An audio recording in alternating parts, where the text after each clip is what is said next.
హరి ఓం. నిన్ను చింతింపుచున్ పాడుచున్ పొగడుచున్ నీ దివ్య చరిత్రముల్ వినుచున్ చుతురుగాక లోకులు ఇతరాన్వేషంబులంజుతురే. ఘన దుర్జన్మ పరంపరాహరణ దక్షంబై మహాయోగి వాగ్వినుతంబైన భవత్పదాబ్జయుగమున్ విశ్వేశ విశ్వంభర. యాదవులందు పాండుసుతులందు నధీశ్వర నాకు మొహ విచ్ఛేదము సేయుమయ్య. ఘన సింధువు జేరడి గంగభంగి నీ పాద సరోజ చింతనముపై అనిశంబు మదీయ బుద్ధి నిత్యాదర వృత్తితో కదియునట్లుగా చేయుగదయ్య ఈశ్వర. శ్రీకృష్ణ యదుభూషణ నరసఖ శృంగారరత్నాకర లోకద్రోహి నరేంద్ర వంశదహన లోకేశ్వర. దేవతానీక బ్రాహ్మణ గోగణార్తిహరణ నిర్వాణ సంధాయక. నికున్మృక్యదృంపవే భవలతల్ నిత్యానుకంపనిధి. వాయువశంబులయ్యగసి వారిధరంబులు మింట కూడుచున్ పయుచునుండు కైవడి. ప్రపంచము సర్వము కాలతంత్రమై పయుచు కూడుచుండు. ఒక భంగి చరింపదు కాలమన్నియున్ చేయుచునుండు. కాలము విచిత్రము దుస్తరమెట్టి వారికిన్. కోపము తోడ నీవు దధి కుంభము భిన్నము సేయుచున్నచో కోపికత్రటగట్ట. వికుంచిత సాంజన బాష్పతోయ ధారా పరిపూర్ణ వక్త్రము కరంబుల భ్రముచు వెచ్చనూర్చుచుంపడవై నటించుట కృపావరనామదీచుజమయ్యడిన్. హరి ఓం. అథ దశమోऽధ్యాయः. విదురౌవాచ అంతర్హితే భగవతి బ్రహ్మా లోకపితామహః. ప్రజాః ససర్జ కతిధా దైహికీర్మానసీర్విభుః. ये च मे भगवन् पृष्टास्त्वय्यर्धा बहुवित्तम तान् वद स्वानुपूर्व्येण छिन्दि नः सर्वसंशयान्. सूत उवाच एवं संचोदितस्तेन क्षत्रा कौशारवो मुनिः प्रीतः प्रत्याहतान् प्रश्नान् हृदि स्थानध भार्गव అంటూ వ్యాసభగవానుడు తృతీయ స్కంధంలో దశమోధ్యాయాన్ని ప్రారంభించేటువంటి సమయంలో విదురుడు మైత్రేయ మహర్షిని చూసి ఇలా అడిగాడయ్యా అని చెప్పి పరీక్షణ్ మహారాజుకి సుఖబ్రహ్మ చెప్తున్నటువంటి విశేషాన్ని నైమిషారణ్యంలో సూత మహర్షి సౌనికాది మహర్షులకి చెప్తూ ఉన్నాడు. అంతర్హితే భగవతి బ్రహ్మ లోకపితామహః. విదురుడు అంటూ ఉన్నాడు, స్వామి అంతర్హితే భగవతి బ్రహ్మ, బ్రహ్మ మహానుభావుడైనటువంటి ఆ బ్రహ్మ చూస్తూ ఉండగా లోకపితామహః లోకాలన్నిటికీ కూడా పితామహుడైనటువంటి ఆ బ్రహ్మదేవుడు భగవతి భగవంతుడైనటువంటి ఆ పరమాత్మ అంతర్హితే అంతర్ధానం అయిపోయాడు కదా. అంతర్ధానం అయిపోయిన తరువాత ప్రజా ససర్గా కతిధా దైహికీర్మానసీర్విభుః. అప్పుడు అంతర్హితం అయ్యే ముందు పరమాత్మ రెండు విషయాలను చెప్పాడు. ఒకటి, నీవు తపస్సు ఆచరించు, మళ్ళీ భూయః తపః, మళ్ళీ నీవు రెండవసారి నువ్వు తపస్సు ఆచరించు. తరువాత ఇలాగ ఆచరించినప్పుడు నీకు సమస్తమైనటువంటి ఆ విజ్ఞానం అంతా కూడా స్ఫురణకు వచ్చి నీకు ఆ జ్ఞానం కలుగుతుంది. కాబట్టి రెండవసారి భూయః తపః, ఆ తపస్సు ఆచరించు. ఇక రెండవది ఏం చెప్పాడు అంటే, ఈ సృష్టి అంతటినీ కూడా నిర్మాణం చేయి, సృష్టి అంతటినీ కూడా నువ్వు సృజించు, ఇదంతటినీ కూడా నువ్వు ప్రొజెక్ట్ చెయ్యి, ఈ సృష్టి అంతటినీ కూడా నువ్వు ప్రొజెక్ట్ చెయ్యి. ఈ సృష్టిలో ఉండేటువంటి సమస్త జీవరాశులన్నీ ఎక్కడున్నాయి అంటే నాలోనే నిద్రాస్వరూపంలో ఉన్నాయి కదా, నాలోనే విలీనమైపోయి ఉన్నాయి కదా. ఇప్పుడు నేను నీ రూపంలోకి నేను వచ్చేసాను కదా, కాబట్టి ఇప్పుడు వాటిలన్నిటినీ ప్రొజెక్ట్ చెయ్యి అని పరమాత్మ చెప్పి అంతర్హితే భగవతి, ఆయన వెళ్ళిపోయిన తరువాత స్వామి ఓ మైత్రేయ, ప్రజా ససర్జ కథిత, ఏ విధమైనటువంటి జీవులను బ్రహ్మదేవుడు దైహికీ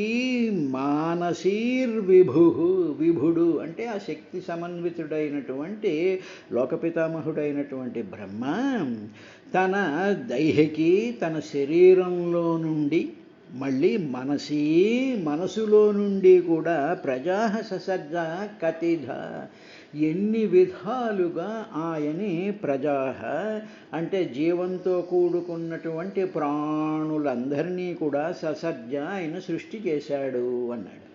ఇక్కడ గమనించవలసినటువంటి విషయం ఏమిటంటే, పరబ్రహ్మ స్వరూపాన్ని ఆవాహన చేసుకున్నటువంటి బ్రహ్మదేవుడు శ్రీమన్నారాయణుడు అంతర్హితం అయిన తరువాత తన దేహములో నుండి ప్లస్ తన మనసులో నుండి కూడా జీవులను ఆయన ఎన్ని రకాలైనటువంటి జీవుల్ని సృష్టించాడు అని విదురుడు మైత్రేయుడిని ప్రశ్న వేశాడు.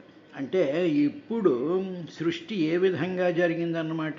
మనం ఇంతవరకు అనుకునేటువంటి బ్రహ్మదేవుడైనా అలా కూర్చున్నాడు, ఆ స్తోత్రాలు అవన్నీ పారాయణ చేస్తూ ఉన్నాడు, ఆ పరమాత్మలో ఉండేటువంటి ఆ జీవులన్నిటినీ కూడా ఆయన బయటికి రమ్మనమన్నాడు. అందుకని పరమాత్మలో నిద్రిస్తూ ఉండేటువంటి జీవులన్నీ ఇలా బయటికి వచ్చేసాయి అని చెప్పి తాను వేరు, ఆ పరమాత్మలో ఉండేటువంటి జీవులన్నిటినీ కూడా తాను ఏదో వాటిని నిద్రలేపి బయటకు తీసుకొస్తున్నటువంటి ఐడియా మనకి ఎంతవరకు ఉంది, బ్రహ్మ అలా ఉండి సృష్టిస్తూ ఉంటాడు అని. కానీ దేహికీర్ మనసీర్ విభు, తన దేహంలో నుంచి కూడా సృష్టి జరిగింది, తర్వాత తన మనసులో నుంచి కూడా సృష్టి జరిగింది. అందుకని మానసపుత్రులు అంటారు నారదాది మహర్షులందరినీ కూడా.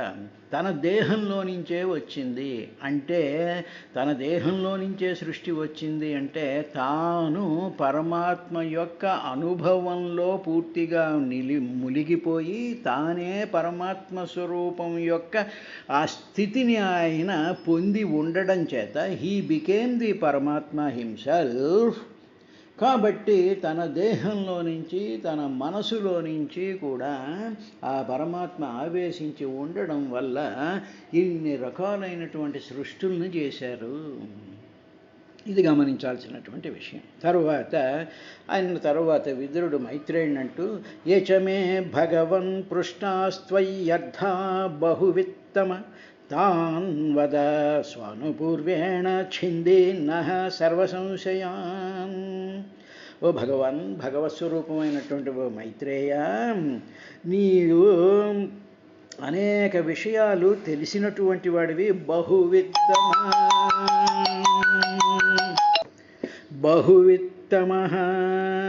బహువిత్ చాలా విషయాలు నీవు ఎరిగినటువంటి వాడివయ్యా.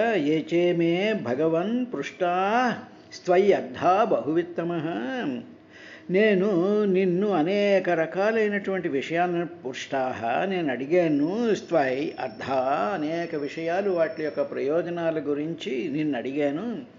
ఎందుకంటే నువ్వు బహువిత్తమః, నువ్వు అనేక రకాల అన్ని విషయాలు తెలిసినటువంటి భగవంతుడు కాబట్టి.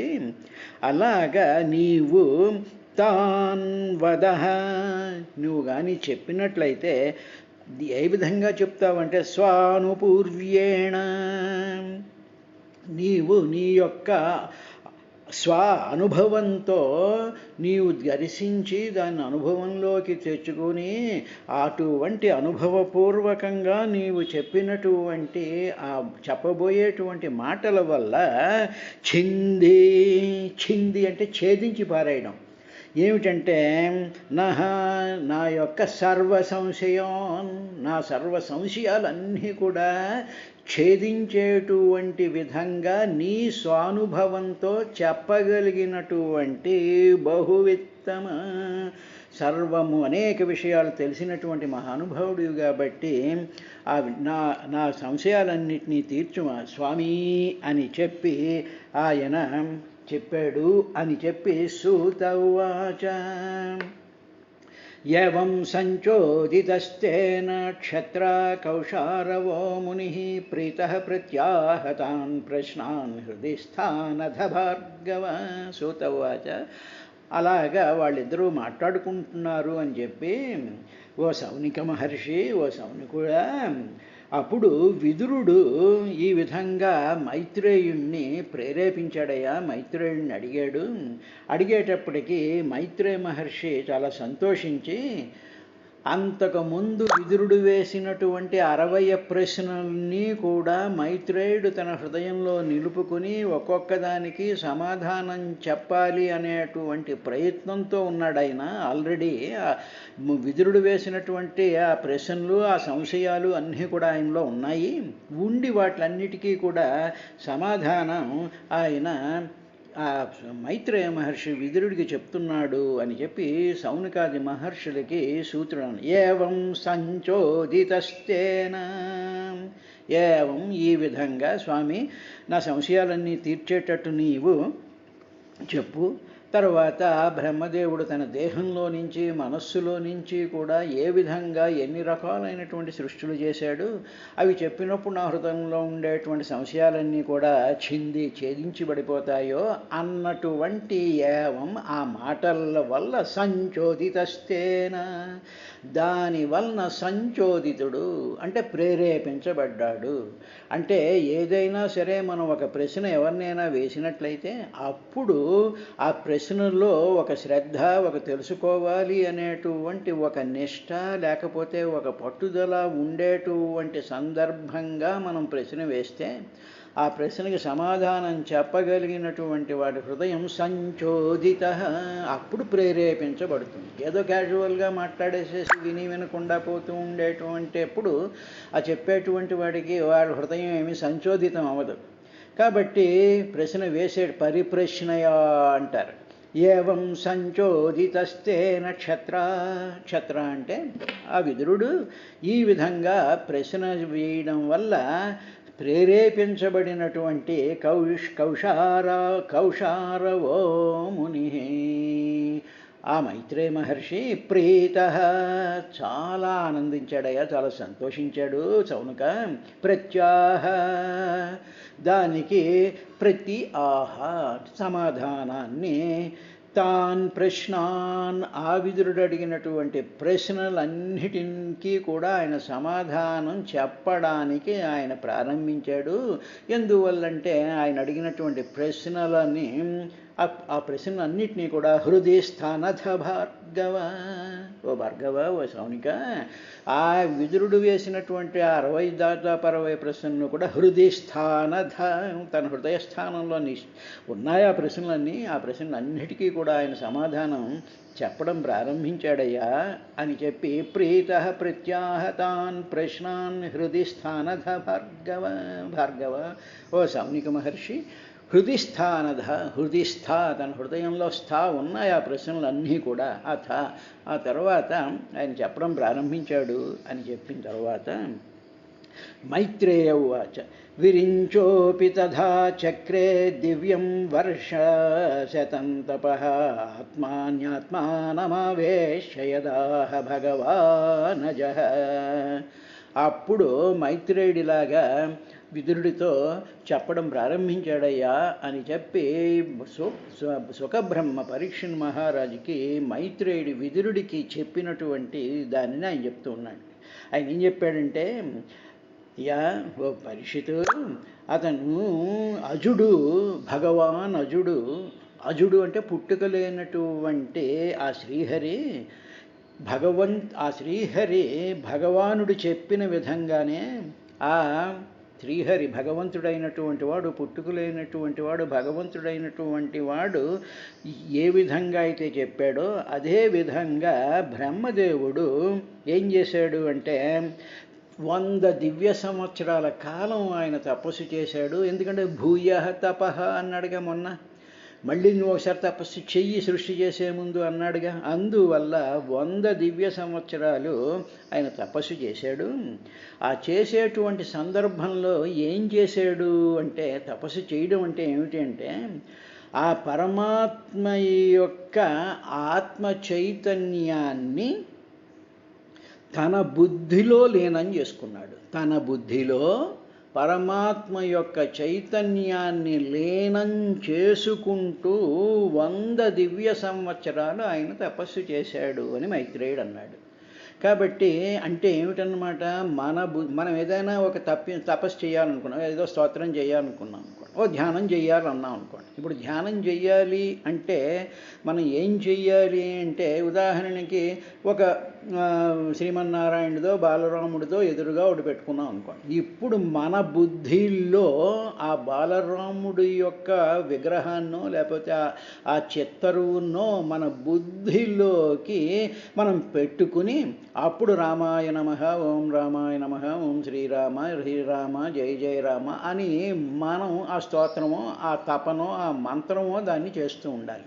ఇప్పుడు మనం చేసేటువంటిది ఏంటంటే నోటితో అంటూ ఉంటాం, కానీ బుద్ధిలో ఆ స్వరూపాన్ని మనం ఆవేశం చేయాలి, అంటే దాంట్లోకి ప్రవేశపెట్టాలి. అది అలా ప్రవేశపెట్టి అప్పుడు మనం తపస్సు చెయ్యాలి, అంటే స్తోత్రం కానీ మరొకటి కానీ చెయ్యాలి.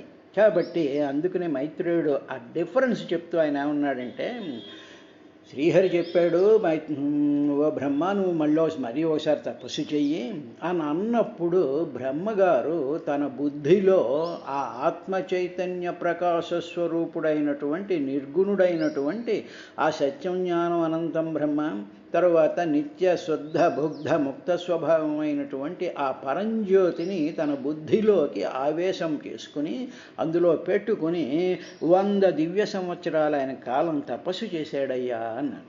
విరించి అపి తథా చక్రే దివ్యం వర్ష శతం తపః విరించి అపి. అప్పుడు బ్రహ్మదేవుడు తథా అదేవిధంగా, అంటే నువ్వు తపస్సు చెయ్యి అన్నాడు కదా, తథా అదేవిధంగా చక్రే చేశాడు. ఏమిటి? దివ్యం వర్ష శతం తపః. 100 దివ్యమైనటువంటి సంవత్సరాలు, అంటే దేవలోకంలో ఉండేటువంటి కాలం, దేవతలకు ఉండేటువంటి ఒక సంవత్సరం అది దివ్య సంవత్సరం అంటారు. బ్రహ్మలోకంలో ఉండేటువంటి ఒక సంవత్సర కాలాన్ని దివ్య సంవత్సరం అంటారు. అటువంటి శతం వర్ష శతం 100 సంవత్సరాలు దివ్య సంవత్సరాల పాటు తపః ఆయన తపించాడు ఆ పరమాత్మని. ఏ విధంగా తపించాడు? ఆత్మాన్యాత్మానమవశ్య అవేశ్య ఆత్మని. ఆత్మానం అంటే తన బుద్ధిలో తన ఆత్మకి సంబంధించింది, అంటే తనకు సంబంధించినటువంటి బుద్ధిలోకి ఆత్మని, ఆత్మస్వరూపమైనటువంటి వాడు, అంటే సత్యం జ్ఞానం అనంతం బ్రహ్మ పరంజ్యోతి స్వరూపము సర్వవ్యాపకుడైనటువంటి ఆ పరమాత్మని ఆత్మ అంటారు. అటువంటి ఆ స్టేట్ని, ఆ ఎగ్జిస్టెన్స్ని, ఆ సత్ని, ఆ ఆనంద సుఖ స్వరూపమైనటువంటి ఆ పరమాత్మ యొక్క ఆత్మ చైతన్య ప్రకాశాన్ని ఆత్మానం తన బుద్ధిలోకి ఆవేశ్య నిలిపి ఉంచాడు, ఆవేశింపజేసుకున్నాడు తన బుద్ధిలోకి. అలాగే ఆవేశింప చేసుకుని చక్రే దివ్యం వర్షం శతం తపః 100 సంవత్సరాల పాటు ఆయన తపస్సు చేశాడు. చేసి ఎందుకు అలా చేశాడు? యథాహ భగవానజ, యథా ఇలాగ చెయ్యి అని చెప్పి ఆహా చెప్పాడు ఎవరు? భగవంతుడైనటువంటి వాడు, పుట్టుకులైనటువంటి వాడు అయినటువంటి ఆ పరమాత్మ అలా చెప్పాడు కాబట్టి ఆయన ఓ విదురా 100 దివ్య సంవత్సరాలు తపస్సు చేశాడయ్యా. ఈ తపస్సు చేసేటువంటి విధానం అంటే బుద్ధిలో ఆత్మ చైతన్య ప్రకాశాన్ని ప్రవేశపెట్టుకుని ఆ ఆత్మ చైతన్య ప్రకాశాన్ని తన మనసులో నుంచి తన సమస్తమైనటువంటి ఆ కాన్షియస్నెస్తో దాన్ని చేస్తూ లాగా తపస్సు చేశాడు అని చెప్పాడు. ఇప్పుడు ఇందులో ఆవేశ్య అనేటువంటి పదం ఒకటి ఉంది. అంటే నిలిపి ఉంచడం, ఆవేశించడం అంటాం కదా.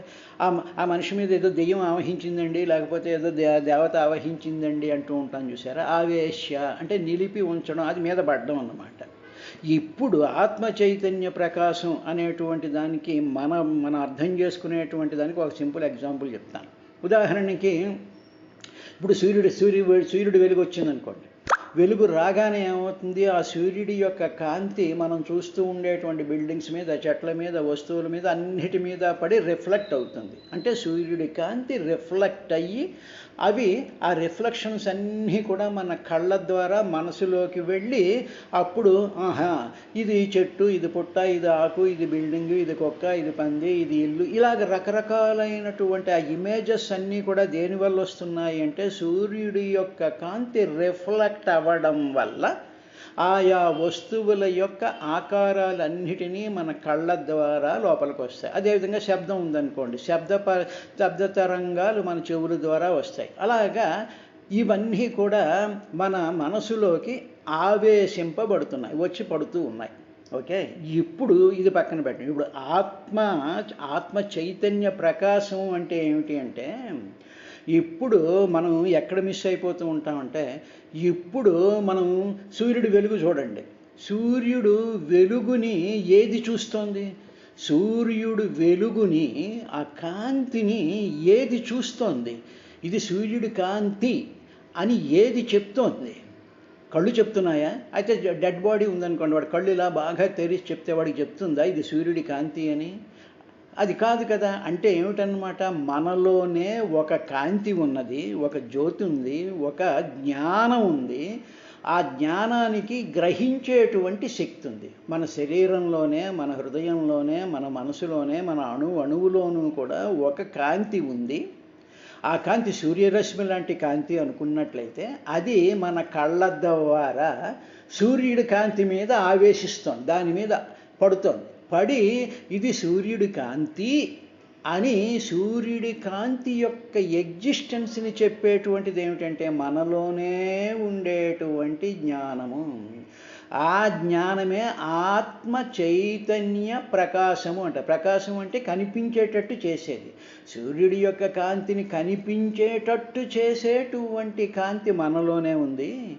అటువంటి మనలోనే ఉండేటువంటి ఆ జ్ఞానాన్ని, అదే సత్యం, అదే జ్ఞానం, అదే అనంతం, అటువంటి ఆత్మ చైతన్య ప్రకాశం సర్వవ్యాపకమైపోయి ఉంది. అటువంటి ఆత్మ చైతన్య ప్రకాశాన్నే ఆత్మ అంటారు. దానిని ఆత్మానం, ఆ చైతన్య ప్రకాశాన్ని బుద్ధిలోకి ప్రొజెక్ట్ చేసి తపస్సు చేశాడు.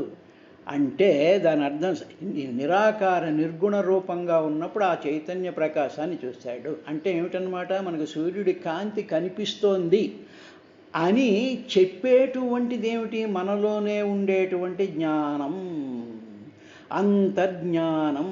ఆ జ్ఞానం సూర్యుడి కాంతి మీద పడింది. ఇప్పుడు అలా పడిన తరువాత ఆ సూర్యుడి కాంతి మళ్ళీ ఈ చెట్ల మీద, పుట్ల మీద పడి దాని రిఫ్లెక్షన్స్ అన్నిటినీ కూడా మళ్ళీ చూసేటువంటిది ఈ జ్ఞానమే. అంతేగాని సూర్యుడి యొక్క కాంతి రిఫ్లెక్ట్ అయిన తర్వాత ఆ కాంతి మళ్ళీ మన లోపలికి రావటం లేదు. ఉదాహరణకి మనం కళ్ళు ఏమండి బాగానే ఉంది, కళ్ళు మూసేసుకున్నాం అనుకోండి, అప్పుడంతా చీకటిగా ఉంటుందిగా. అది చీకటిగా ఉంది అని మనకు స్ఫురింపజేసేటువంటి కాంతి ఉందిగా. కళ్ళు మూసేసుకున్నాం, చీకటి అయిపోయింది, కళ్ళు మూసేసుకున్నాం, చీకటి ఉంది. అది చీకటిగా ఉంది అని ఎవరు చెప్తున్నారు? చీకటి చెప్పటం లేదు కదా. మనలోనే ఉండేటువంటి జ్ఞానమే ఆ చీకటి మీద పడి రిఫ్లెక్ట్ అయ్యి ఇది చీకటిగా ఉంది అంటుంది.